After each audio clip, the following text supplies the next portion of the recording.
back to walk through Module 5 of the Life After Pornography program, where you can learn how to change your relationship with your mind instead of this ongoing struggle with our thinking and our emotions and our urges and sensations, to really start to interact with those as if they're trying to help improve your life instead of get in the way of the life you want. So I hope you enjoy this walkthrough of Module 5 of the Life After Pornography. If you're like me, you know your mind can be your best or your worst friend. Our mind is an amazing tool that can do incredible things, but our mind can also create problems out of nowhere. Sometimes our mind keeps recommending the same solutions to problems even when they aren't working. I see this pattern play out as individuals try to overcome their anxiety, depression, or even struggles with pornography, using approaches that make sense but aren't very helpful. This podcast will show you how real researchers and clinicians are changing the way we approach mental health and reveal helpful research-supported principles designed to help real people with real problems. My name is Dr. Cameron Staley, and welcome to the Life After Series Radio. Well, we're back to do another walkthrough of the Life After Pornography program. Today we're going to chat about Module 5. So we're about halfway through, and this module is pretty powerful. It's a way to start to think about yourself more as the context and less as the actual struggle or our thoughts or emotions or even our body. But we're much more than that. There's a part of us that's very continuous that isn't the things we struggle with. And that can be a pretty big shift, because often we're interacting with our thoughts and the things that we struggle with. Actually coming to this place that we are not even our struggle can be quite powerful. So I'm curious how that was for you to maybe connect with a part of yourself that wasn't your struggle.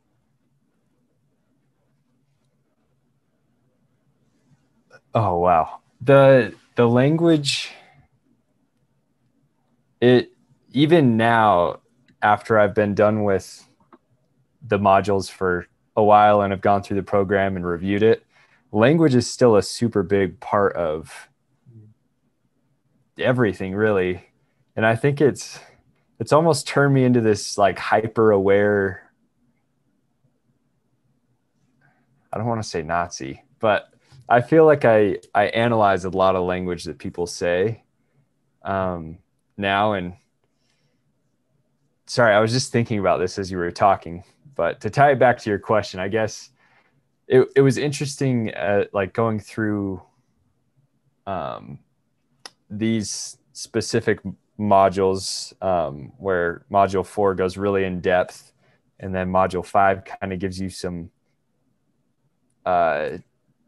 practical implication of how you can negotiate the language that you're telling yourself or you've been told. It's a very powerful switch. And I think as we go through these analogies in the modules, we can go more in depth, but it's crazy to me how big of a part of the process changing the language is, or even just changing your perspective on the language. Because once you zoom out and realize you're not the struggle, and even changing the words of addiction and relapse and all of those, I think you can actually begin to heal in some of those specific aspects as opposed to being stuck because of the language. Sorry, that was a lot of words. Well, I think that's it. I think one thing ACT offers is that perspective shift around language. So many of us are just swimming in our thoughts and in our words and in that language. And ACT invites us to take a step back and think about, if we are not our thoughts and not our emotions, not our memories, not our bodies, who are we? There's a part of us that's been continuous since we were children. The person we are now is the same person we were 10, 20, 40 years ago. And our body goes through all these changes. I'm often amazed about that our cells die and reproduce. We have a completely new body, every 8 to 10 years, which is incredible. It's like, I don't perceive those changes, and yet that is occurring. And sometimes people have surgeries and have little organs removed. And so our bodies are always changing, our emotions are always changing. But I think we're so tied to our thinking that we believe that language that you mentioned is the way to perceive this experience. And yet language is just one part of our experience. It's just part of the content. And we are this space that holds our body and our thoughts and our memories and our emotions and all these experiences. And we lose sight of that when we struggle. And so sometimes I like to think about ourselves as an arena, or I think about the Colosseum that's been around for, hundreds of years. And regardless of the performance that's going on, it's consistent. There can be a big battle, or, a really nice play going on. And sometimes we get sucked into those battles and those struggles. But the Coliseum's consistent. It doesn't matter if it's sunny or rainy, who's performing, who shows up that day, it's the same. And that's really similar to us. But going back to your point, that language is what pulls us on the battlefield, and we struggle. And we lose sight that we're that Coliseum, that we really can't be touched, regardless of whatever struggle is going on in the arena. And that's where the power comes from, is realizing you're not in there fighting, but observing.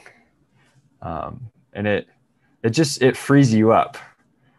I feel like, I don't know if I can pull the movie Gladiator in, but that's automatically what I think of whenever the Colosseum comes up, right? And just like, you're in there like fighting for your life. It's terrible, like bloody carnage all over the place. And like nobody, I don't think, would ever want to be stuck in that. And so it's just cool to flip that to now you're not in the battle, you're observing it. And you can decide what to do with that, and where to go. It's obviously a very powerful switch. I think that's the word, observing. So when you are in that gladiator battle, I mean, you're getting beat up and it's scary and it's life or death. And you've got to vanquish whatever struggle it is that you're encountering. But if you're observing this from more of a spectator role, or from that Colosseum role, the outcome of the struggle doesn't impact you. And that is a really empowering perspective to be, or position to be in, to not be that struggle, and really observing the thinking that we have and the language that we use and the emotions that we're experiencing. Being able to observe all that is quite challenging, because we get sucked into that battlefield, and it's often through language that does that.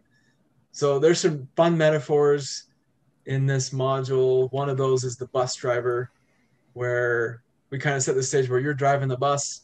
As you're going on, all these passengers get on, and they represent your thinking and your emotions and your memory. And a lot of these passengers are very critical and very judgmental, very intimidating. And after a while, they start to tell you where to drive. And you get farther and farther off course, and we obey them, because these thoughts and emotions feel quite threatening and feel very powerful. And we listen to them, and we'll do anything to get them to calm down, even when it leads us farther and farther away from the life that we really want. I remember one of the coolest parts of that specific analogy was the articulation that when you realize you're getting all this input from your feelings and your thoughts, once you access that observer self and use mindfulness, you stop driving the bus. Like you pause. And I think that's where there's so many parallels with this of like listening. Like you can't really understand and you can't observe when you're talking or running or fighting in a Coliseum. Like stopping and breathing and observing is what grants you the power to navigate. And I remember that being a cool part of that analogy, is just like you're getting all this input that they're like telling you to go left or right, like you've always done, right? Like you don't deserve to go right. Just keep going left. You've done it before. It's comfortable. Just why would you even think about going right? Just go left. But like stopping at the intersection and then deciding and observing, you can have power. And I think even in the analogy, you talk about like you stand up and you tell them to sit down and be quiet, and they do, because that's how it works, right? We have power over those. And it's so cool. Even just the power of that analogy is so relatable that it frames it so clearly that we can have power in that situation, where for years I thought I didn't, because I was listening to the language.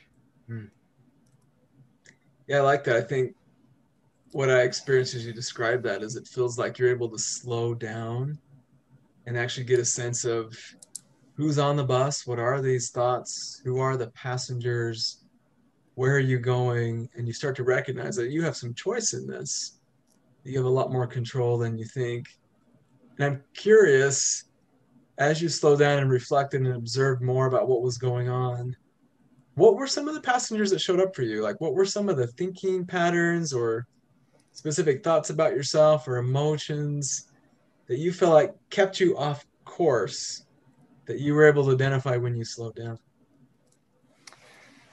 I think there were a lot of the big, I feel like there's the A team of emotions. Maybe I should come up with some acronym of like anxiety, and stress and loneliness, some of those bigger emotions that you can tap into even with very simple circumstances. I feel like some little thing can happen where you get like flipped off as you're driving or something, and all of a sudden you feel bad and anxious, and you kind of have those thoughts get louder on your bus.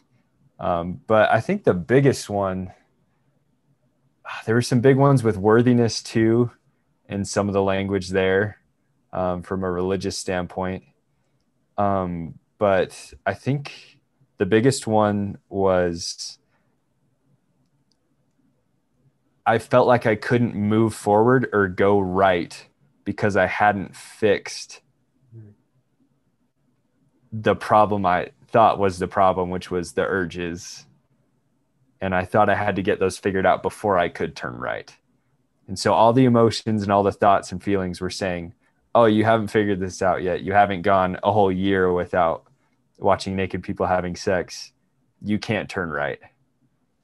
Like, you can't go forward with what you want to do. You have to go back and restart. Wow, you got to keep looping the block. You can't go back on course. You have to get this just right. You got to somehow get these passengers under control before you can actually go where you want to go. It's like Groundhog Day. You just live the same thing until you get it right. Yeah. Well, I think that's exactly what it would feel like, is your mind's like, okay, there were still passengers on this bus that I didn't enjoy. And some of them were sexual urges, or there was stress or feelings of loneliness. You know, in order to go where I want to go, this bus has to be completely clear of passengers, or they need to be 100% obedient and calm and just sit there. You know, there can't be distress or discomfort. And anytime they start to get unruly, it's like, I'll do anything to get them to calm down. And you're right. We just keep circling the block until, and our mind kind of convinces us that it's possible, that it's our bus. I mean, there are passengers. We should be able to control thoughts and emotions and urges. We'll just circle a few more times indefinitely until we get this figured out. It's exactly what it was. And looking back at it now, I'm like, if only I'd known, right? Like all those years I spent listening to them. Sorry, even that language is interesting, like listening to them Yeah. in the way that I'm acting on what they're saying. Where with this new approach, you can still listen to them and you need to listen to them, but you don't have to act on what they're saying. Yeah.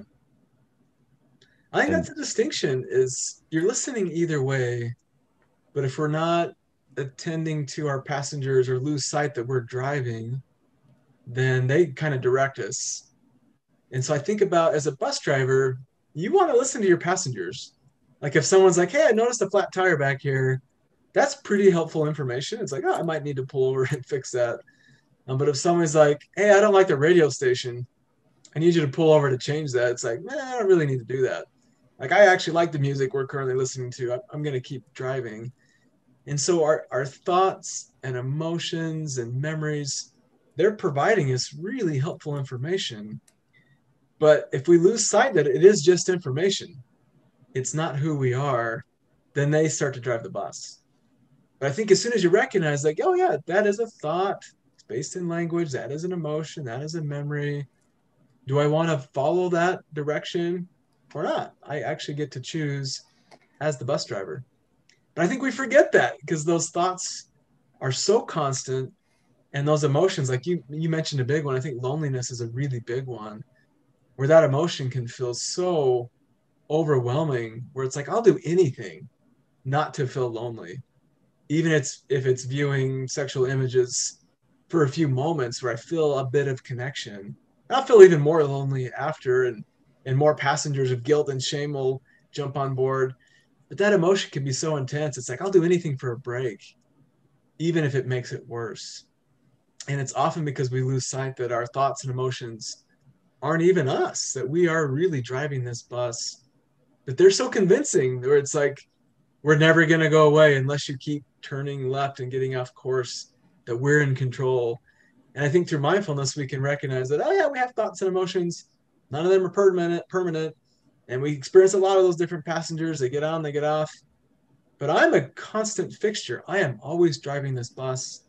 And sometimes I forget that, and it's more on autopilot. And other times I am battling with these passengers.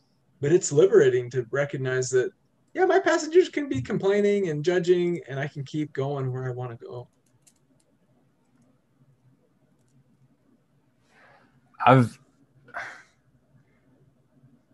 been thinking about this question of whether or not it's ever possible to not hear your passengers.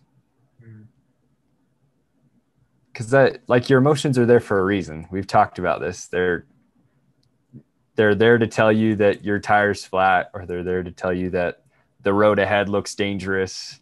They're there to tell you that the radio station should be changed. Yep. Like, is it...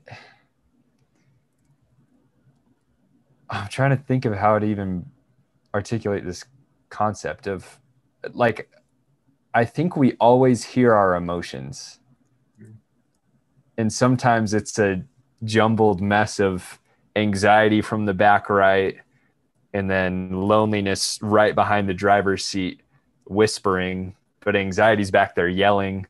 It's this hectic, and I don't know, sadness and anger are back there fist fighting each other. Like, I feel like the bus can be a mess sometimes. Yep. But it's understanding that hearing them isn't a problem. Yeah. And having them in your bus isn't a problem. Yeah. And I feel like that was a very powerful distinction for me too. Is a reason why I was continually looping is because I didn't want anxiety, and I didn't want loneliness, and I didn't want sadness on my bus. But you can't get rid of them, and I don't think you should. Yeah. Like, thank heavens I feel sadness, or else I feel like I couldn't connect. Like, the very fact that I have some of those negative emotions will help me get over feelings of loneliness and the ability to connect with others. Yeah. That's really well said. It's like, I don't know if we can evict those passengers, and even if we could, I don't know if we'd want to. But I think I've heard that a lot. A lot of folks say, I just don't want to experience sexual urges ever again. I'll just have that disappear so the struggle's gone. And yet those sexual urges and desires, something that's quite meaningful in a romantic relationship. It's very connecting, quite pleasurable, quite enjoyable. But a lot of folks, it's like, I'm just done struggling with this. I want them to go away. But the thoughts and the emotions, those passengers, they aren't the problem. Like you're saying, our struggle with them is the problem. And I think sometimes those ones are more annoying or aggravating or unpleasant, but we sometimes neglect that there's other passengers on the bus too. Sometimes there's a nice little sweet grandma saying, "Oh, you're driving so well. You're doing such a good job. I'm so proud of you." And, oh boy, like look where we're coming to next, your favorite cafe. And oh, isn't it such a wonderful day? There's a lot of kind, helpful thoughts that we experience throughout the day as well. And also meaningful emotions where we do experience connection and joy and satisfaction and accomplishment, and we're excited about something. Those are also passengers on the bus. We just don't seem to struggle with those as much. And I think sometimes we over focus on the ones that feel negative or ones that shouldn't be there or ones that we don't want. But the bus is full of passengers, and they're not necessarily good or bad. They're just thoughts, emotions, physical sensations, memories, urges. They are communicating to us all of the time. And I think we get uncomfortable with that. And yet, the more we are aware of those and the more we can create space for these passengers, the more freedom we have to travel where we want to go. Why is it that we focus so much on I feel like all the negative ones are so loud, and then happiness comes and it's like, oh, like, great, sit back down. Yeah. Like, I don't deserve this, right? Like, yeah. I think it goes back to the nature of our mind, that we have a problem solving mind, that it's interested in overcoming obstacles and identifying problems and fixing those. So I think with happiness, or often, I think my most common emotion is just content. And I feel content quite a bit, but there's like no problem to solve. So that emotion is just like taking a nap on my bus. I don't identify it. If I'm like, okay, who's on my bus right now? It's like, oh yeah, content is probably there. But yeah, content doesn't cause problems. There's like nothing to solve. It's just hanging out. Or if I'm happy, watching sports or hanging out with my kids or doing fun things, there's not a struggle. I'm just engaged in my life. So I think that's part of it, is our mind is just always scanning for problems and threats and things to fix.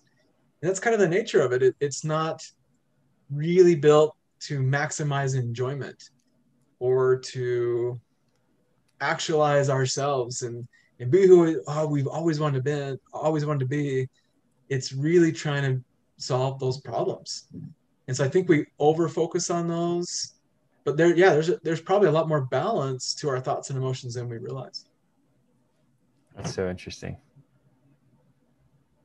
I know for a fact we talked about that before, but just hearing it said like that was, I don't know. It's so interesting to me that, like, why can't our problem be, how can I be happier even though I feel happiness, right? Like, how can I get more happiness? But we don't see that as a problem. I might feel happy, but I also have this like hint of sadness back here. How do I get rid of that sadness? Yeah.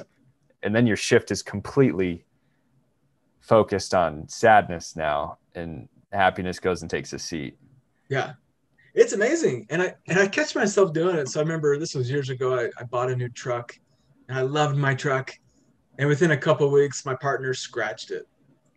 And it's like every time I see this brand new truck, I would just focus on the scratch. And it's like, it's a scratch. Like, it maybe took a little bit of the clear coat off. That was it. Like, the truck is completely functional. It's still a wonderful vehicle.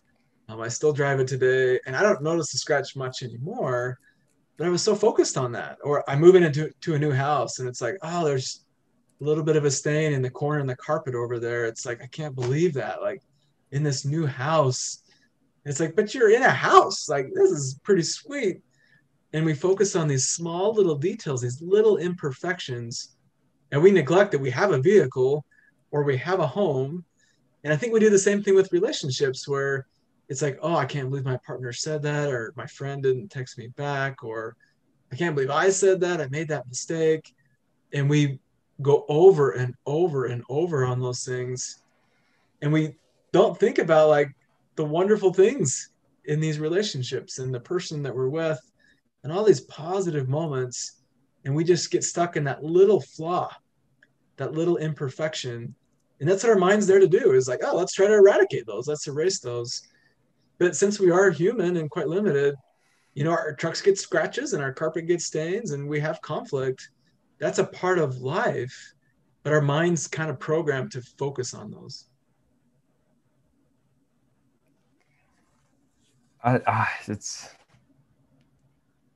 It's one of those frustrating things where it just is that way. And so you're like,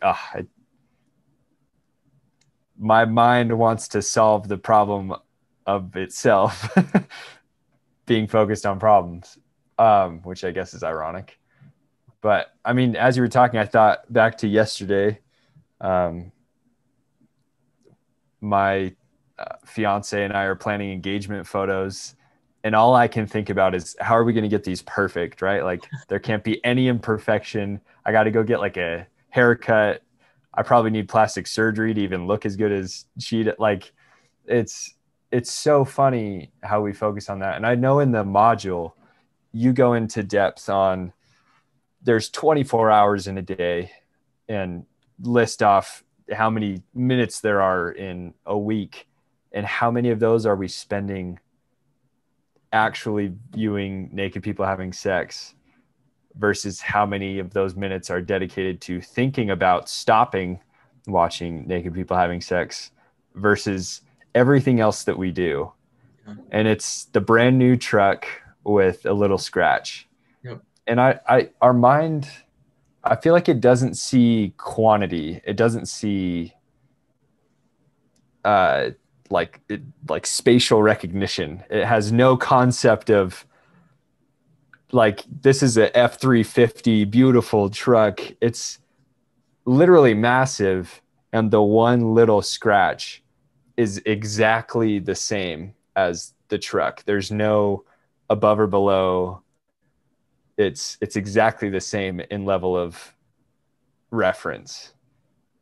And it's so frustrating that it is that way, but it makes sense because it's a problem solving mind. Like it's a tool that's focused on the problem.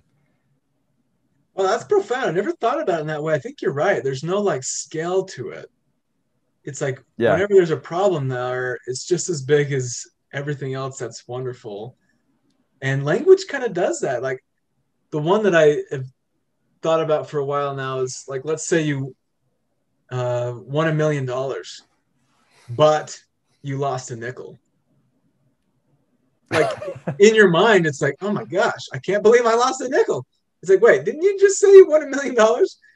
But that but kind of makes those equivalent.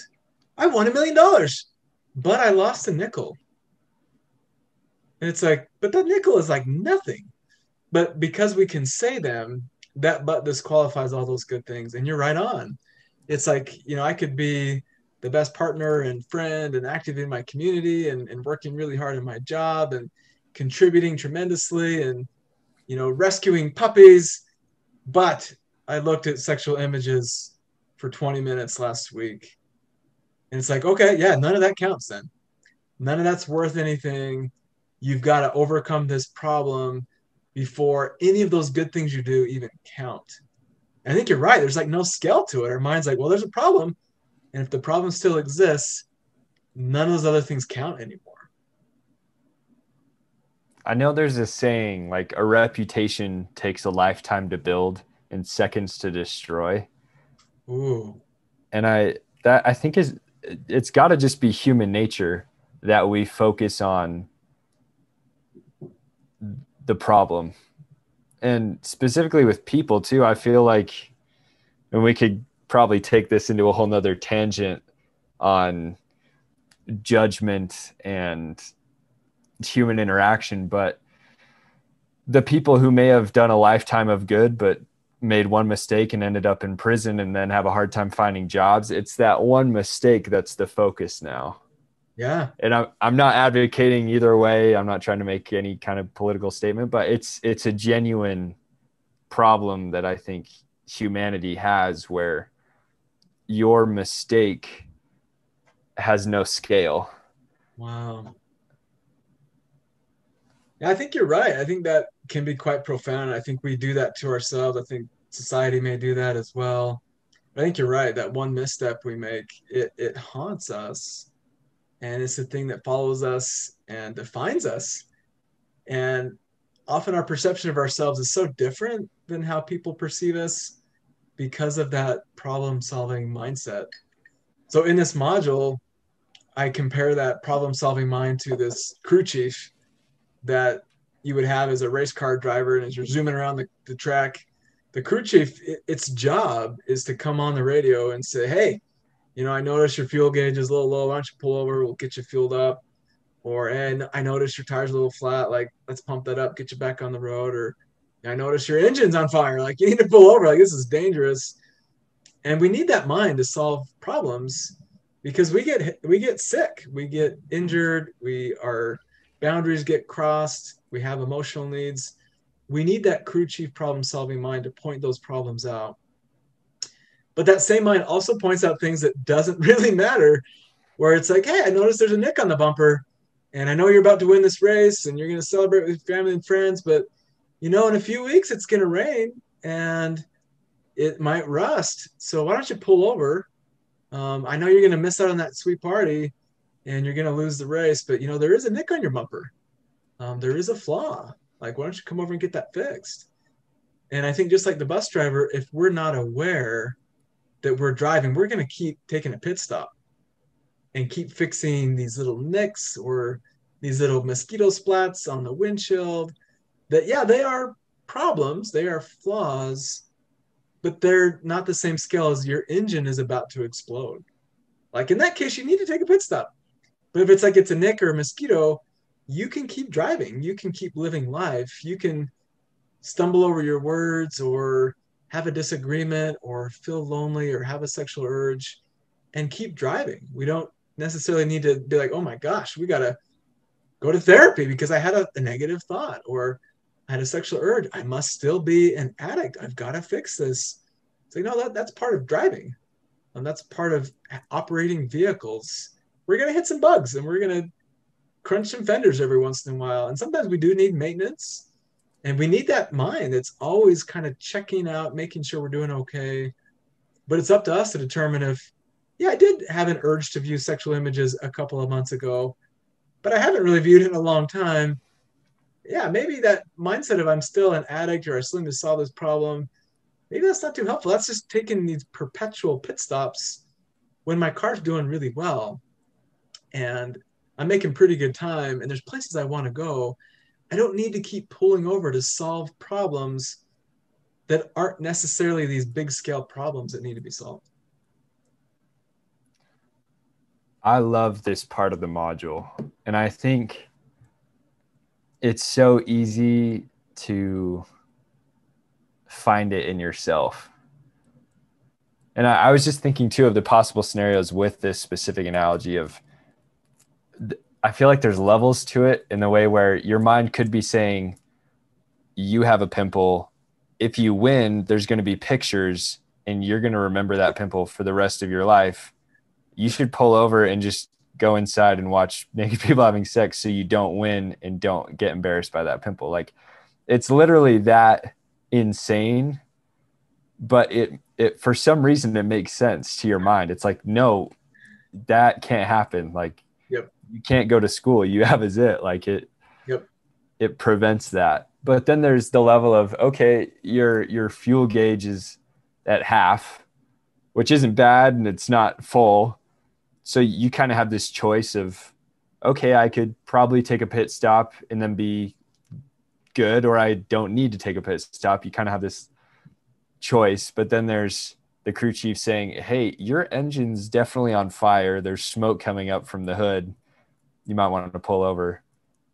And in the module, you say, when that crew chief is offering the suggestion of watching naked people having sex, thank your mind for offering that, because it's literally just trying to fix a problem. Wait, I said that? That doesn't make any sense. Why would you thank your mind for recommending viewing porn if that's the problem? Why would I say something so absurd? I wonder why. And I remember, well, kind of thinking that exact same thing when I first watched this. I'm like, did he really just ask me to thank my mind for offering the thing I hate the most in the world for the past decade plus? Like, the nerve, right? But it's such a big mental shift when you realize that your mind is just doing its job to solve problems, and you are just doing your job, which is driving around a racetrack, and it's literally impossible not to have a bug splatter on your windshield. Like, it's really not your fault. You could have driven right or left, you still would have hit a bug, like, or a pothole or something. Like, your mind is just constantly aware and doing its job. And when you thank it, I feel like that automatically gives you the upper hand. All of a sudden, that scale that your mind hasn't perceived of putting everything on the same plane, I feel like now it gets three-dimensional, and you're deciding what's important. You see the bug as just a little splotch on your windshield that doesn't impact your driving at all, doesn't impact how good the wind is going to feel, doesn't impact the race, the joy of the moment, the feeling of the engine. It's that shift that when you thank your mind and you observe, now all of a sudden you see everything for what it really is. And that's powerful. That is. I loved how you described that. And I think I get a lot of pushback. I was going to say from people, but really from minds when I introduce that concept, because it's really the mind that's rejecting that notion, because our mind's been battling ourselves so long and battling thoughts and emotions and sexual urges as if all those things are the problem or the enemy. And so we develop this like animosity, this hatred towards ourselves and thoughts and urges. And yeah, it's the gladiator battle. It's our enemy. And so to then update the script and actually thank your mind, where it's like, yeah, I was feeling overwhelmed or stressed or frustrated, and you recommend that I view naked people having sex because you recognize that if I do that, I will feel better temporarily, that I will escape that distress and I will feel a little bit better. And you're right, our mind's just trying to help you feel better in that moment. And so the problem is so different than what we think it is. Our minds convinced us that the passengers are the problems, the thoughts, the emotions, the urges are the problems. But really, our struggle with all those things is the problem.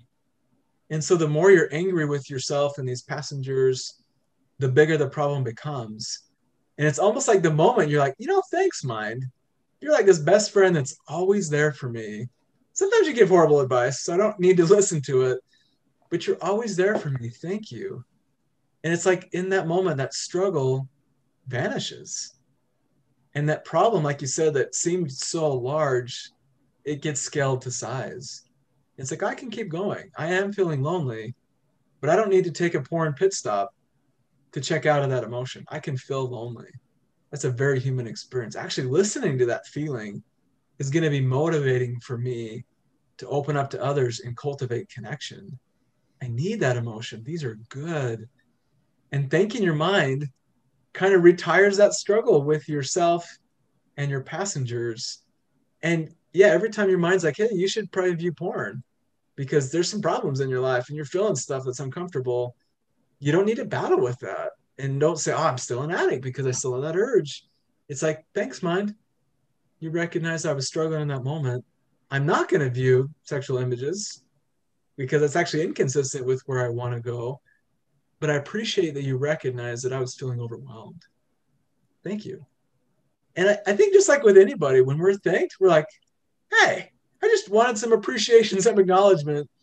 And we kind of settled down. We quit recommending solutions. We quit trying to solve problems. Somebody's like, hey, thank you. You did your job. I appreciate you. And our mind just kind of chills. It's content. That's like, just as you were talking, I was about to say, if you are curious about this principle with your own mind, like try it with someone else.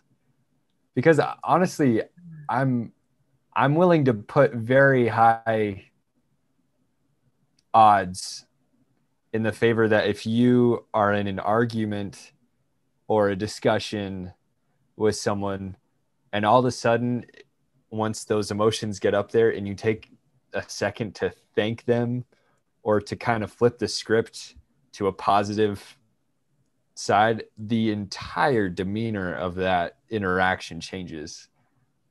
And it's fantastic that it's the same way with our minds, because there have been so many specific times when I do implement this of, wow, I had a negative interaction with a friend. I do feel lonely. And of course, my mind is, well, hey, in the past, you've watched naked people having sex, and it might give you a feeling of connection. And I recognize that. I listen to it, but it's like, hey, thank you. I appreciate that, but that's not in line with my values. And I don't have to take a porn pit stop. I love that imagery, the porn pit stop, right? That's like on a NASCAR track. There's just this little like neon sign, right? Like it's perfect. But like the fact that you can turn it into a positive experience, like it doesn't have to be encompassed with animosity, because I feel like decisions are so much harder to make when you're throwing punches and pulling a rope and in the middle of the gladiator pit. Yeah. Like it's impossible to do everything right when you're getting punched in the face. Yeah. And trying to punch back. Gratitude changes that. It does. And to be grateful for a mind that's just been trying to help you cope with what comes with driving around this track. That sometimes our body is sick, and sometimes we get wounded, sometimes our feelings get hurt, sometimes the challenge level is too difficult, and our mind is just looking for a coping mechanism to help you feel better. And for some people, they've found sexual images as that coping mechanism. For others, it is food, or it's gaming, or it's scrolling through social media, or shopping. And it's all really the same function. Your mind's like, I want to help you feel better because I recognize that you're struggling in this moment. And so for a lot of people, their years and years of viewing pornography, it's just been their mind's attempt to help them get through some really difficult moments in their life. And to see that from that perspective where it's like, oh, mind, you've been trying to give me Band-Aids every time I, fell down and scratched my knee. And it's like, Band-Aids help us feel better. But sometimes as life gets more complicated and we age, sometimes Band-Aids don't fix things anymore. And you actually need to eat better and get better sleep. And sometimes you do break a bone, you need to get that set. And we're probably still searching for that Band-Aid. I just want to feel better. And that's kind of what pornography is that Band-Aid. It's just not a satisfactory way to respond to all the emotions and challenges and conflicts we experience in this life. But really, it's just our mind just trying to help us feel a bit better. And I think that's a very noble thing. And we lose sight of that because it's not the coping strategy that we want. It's not the color Band-Aid that we want from the Band-Aid box. But it is our mind just trying to help us feel better in that moment. And if we express that appreciation, sometimes our mind puts the Band-Aids away. It's like, okay, I guess you don't need this anymore. You're okay with having a skinned knee or, being pretty overwhelmed in this moment. I guess my job is done. And it's not, our mind's not trying to destroy us. It's been trying to help us all these years. We just have missed kind of what its purpose is and how it operates. And as soon as we start to see that mind as, yeah, it's a best friend that's always going to be there for us. And sometimes it has great counsel, and sometimes it's not so helpful. We would not want to fire that friend. Like, that friend is going to be there for you, but you don't have to listen to everything your friend tells you. But you want that friend in your life.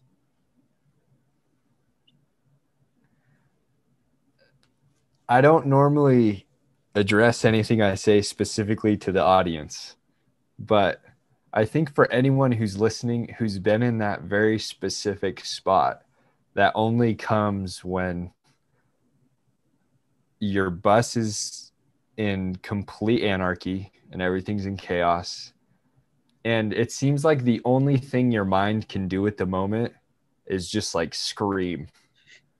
Like you can't even articulate how you're feeling. And I've had that happen. I think back to some very specific conversations I had years ago when I was this close to telling them I struggled with, like I had a struggle with watching naked people having sex. And my mind was just this like bomb of emotions.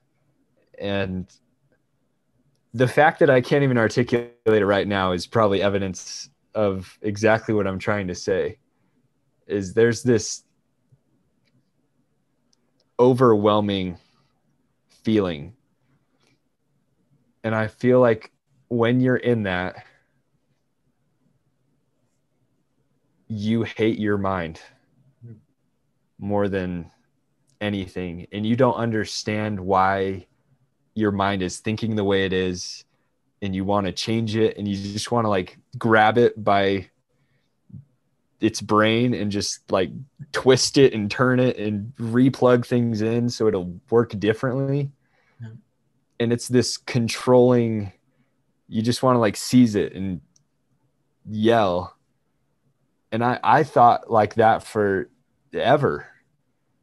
But this program and this specific module completely changed everything about the circumstances. Wow. Where it's no longer taking your brain and squeezing it and yelling and being overwhelmed. It's holding your brain and looking at it and thanking it and listening to it. And you don't have to, it has never been your enemy, but you've made it your enemy. And so twisting that changes the entire course of the battle because there's no longer a battle. Yep. And I hope that made sense to someone, because it's such a unique feeling when you're struggling with the struggle itself. It's so frustrating. But using these steps to really flip that script is exactly how you get out of that. Yeah. No, I loved how you said it. And I think comes back to that word you said, control. Is if it's not exactly the way we want it, we feel like we can control it into submission. Yeah. We can beat it into how we want it. And I think, as a parent, when I got these little humans where it's like, why are you crying and fussing? How can I control that away? Or, any emotion I experience, like I want to be able to control that till it's gone, or till I can anticipate that or regulate that. And I think about a couple of weeks ago, we went horseback riding, and I'm not a fan of it because I don't feel in control. But my kids wanted to do it, and my partner wanted to do it. So we climb on these horses, and sure enough, they put me on the biggest stock horse I had ever seen. And it's like, oh, seriously? Like, Brenda is huge. What is Brenda eating? This massive horse. And I felt really stressed because I couldn't control her because she's huge. But I think about how we tame a wild animal like that is not by controlling them. It's understanding their nature and understanding how to interact with animals. And that's the same thing with our mind. It's understanding how the mind works and understanding how children work and understanding how these giant horses work. And the more we understand these natural principles and their true nature, we can start to navigate and ride a horse quite safely and parent your children and enjoy those interactions. And same thing with our body. Like the more I age, the more I want to control how creaky my knees are and how fast I can run when I'm playing sports. But instead, it's like, okay, let me understand my skeletal system and my muscular system and how to stretch and how to strengthen some muscles so I can continue to play the sports that I love. And the more I can understand kind of the rules of the game, the more effective I can play the game. But I think what happens is we want to will it into existence and bend these laws of nature and control them in every way possible. And that's just not workable. And ACT is really giving us that manual for how our mind works so we can operate it well and learn to ride that horse. And that can be quite fun. But if we don't know how it works and we try to control it, then we don't have any control. And Brenda is going to take us into the trees because she is so much bigger than us. And it is so much more frustrating to be frustrated and to try and control everything than it is to take a step back and understand. And I think anyone who's been on both sides can attest to that 100%. Is that when you're trying to control something that is uncontrollable, life is not fun. Yeah. And it makes no sense, but for some reason we try and do it. Yeah. But like you said, ACT is the manual to understanding and then freedom. And that's the best gift you could ever give anyone. It is. Well, I've appreciated this chat. I think what it reminds me of is we've reviewed and touched on the same concepts in each of these modules, but each module presents each idea in a little bit different way and a little bit different depth. And it kind of slowly gives us maybe this 3D image of how our mind works, is we're looking at it from different perspectives and angles and different depths to truly understand this. But like we mentioned again today, a lot of this is coming down to control, that we have this control agenda. And that doesn't show up in module 5. That's module 1. That's the shovels, is this control agenda. This is not new. But as you start to reflect on these ideas, they start to get bigger. And it's like, wow, I can really see this principle, that this doesn't just apply to how to overcome a struggle with pornography, that this is how our mind works. This is more about human nature and a better way to navigate and live our life with more meaning and purpose. And each module really does build and complement one another and just really reinforces these core principles about how to live a better life. And I've seen that while using the Life After Pornography program as, I don't want to say as a shovel, but using it as a tool to help understand this struggle. So while I was still going through the modules for the first time, I saw these principles in use. But even now, as we're going through them, and like you said, I think it's so easy to see in relationships how efficacious some of these principles can be when used correctly, and how liberating your life can be when you apply these principles of mindfulness and observing and understanding to everything. Because I think we think we're in control of everything, but you could step out of your house and get hit by a car and have no feet for the rest of your life. Like we have very little control over just everything. And so it's such a powerful mental shift to understand that understanding will trump control. Yep. And that understanding leads to that perspective that there truly is a life after your struggle with pornography, that this does not have to define you or stay with you. And that life is attainable as we make this shift in that perspective. So thanks so much, Brian, for joining me again for these chats. And next week, we're going to continue with the role of emotions, module 6. This was also a pretty significant shift when I think about how significant that emotions play and how much our mind tries to protect us from those emotions. It's like, no, stay in your thoughts, stay in these stories. Those emotions are uncomfortable. And yet, the more we can understand that, the more we can live this life that we truly want. I'm very excited to go in depth on this. Awesome. Okay, till next time, Brian. Okay, see ya. Hey, thanks for listening. Please remember to rate and subscribe. I know you might be facing some issues in your life or know someone who is. Issues like anxiety, challenges in dealing with emotions, or other compulsive behaviors like unwanted pornography. And I know it's tough to talk to people about problems. Difficult to stare those obstacles down that we face in life and to really know how to deal with them. It's hard to know what to say and when to say it. And then when that moment you finally reach out to family and friends happens, sometimes it falls flat. I haven't found many programs teaching effective strategies like mindfulness, how to improve relationships, and ways to address unwanted pornography viewing through research-supported principles.